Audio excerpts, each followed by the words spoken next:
Right now I'm going to demonstrate how to do a coupling and an uncoupling. We're going to start with the uncoupling of the tractor and the trailer.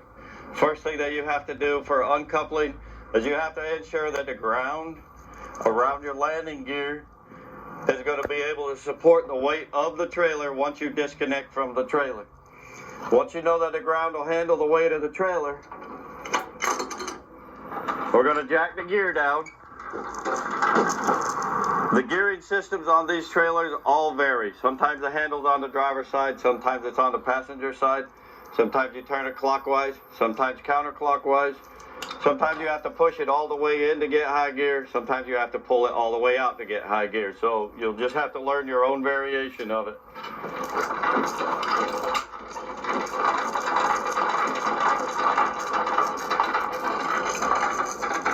We always want to maintain control of the handle.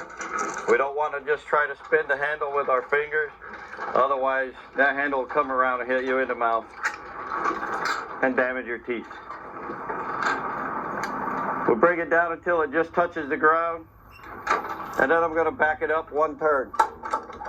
And then we store our handle back where it belongs. We want the gear to float, the legs to float just a little bit. And the reason we want that to happen is so that when we separate the tractor and the trailer, we can actually feel the trailer and watch the trailer settle. And then we know that we're separated from it.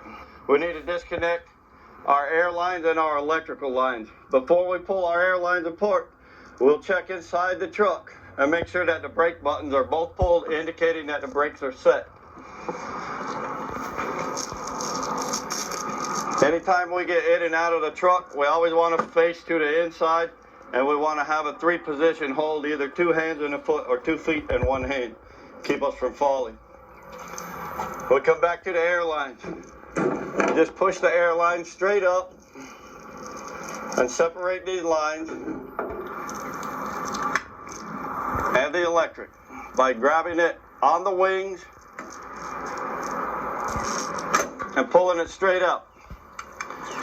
Then we want to take these air lines and we want to store the air in the electric lines so that they are safe. They're not going to drag on the ground. They're not going to get caught up inside of our drive shaft or get up in with the tires. We'll store that one in the dummy head or the glad hand handle, and then we'll lay the other one up so it's not dragging on the ground.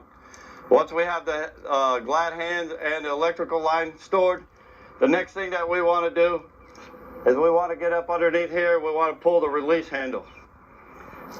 So we pull our release handle and we lift it up and lock it in place. And then we have to walk up to the cab of the truck. If the truck is running, we shut the truck off and we take the keys out. That way there's zero chance that somebody can get in the truck and move the truck while you're underneath it. At this point in time, we would go up underneath the truck and we would check and make sure that the locking jaw has been unlocked by the release handle, and that the locking jaw will retract off of the kingpin as we pull the tractor. Okay, Trucker Steve here. So this is another video where the instructor is dropping the trailer.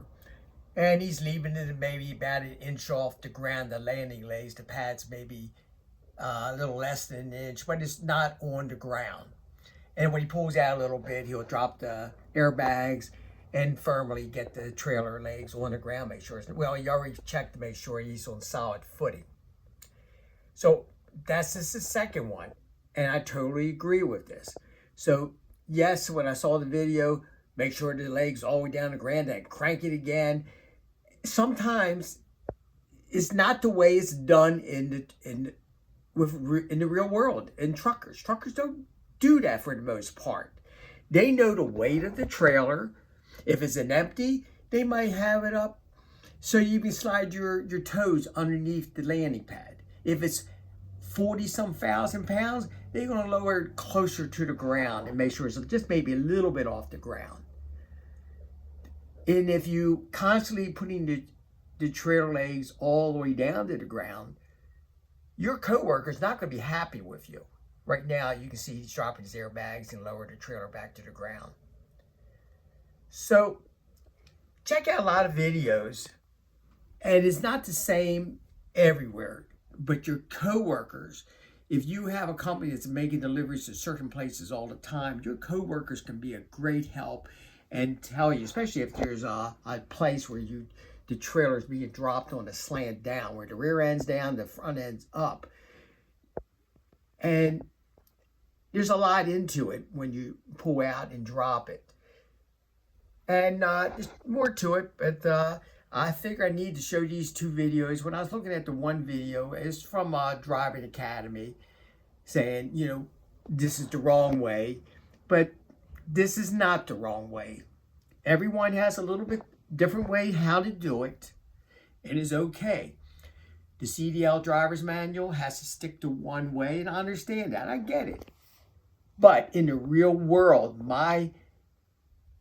what I object to, you put that leg all the way down all the time. And all these trailers, some of them are old. They all don't crank so easily. And you are struggling and almost could injure yourself trying to get that leg back up. But drivers they love it when they can back under the trailer. If they have to drop the airbags and so they can get under it. But most of the time they don't have to do that.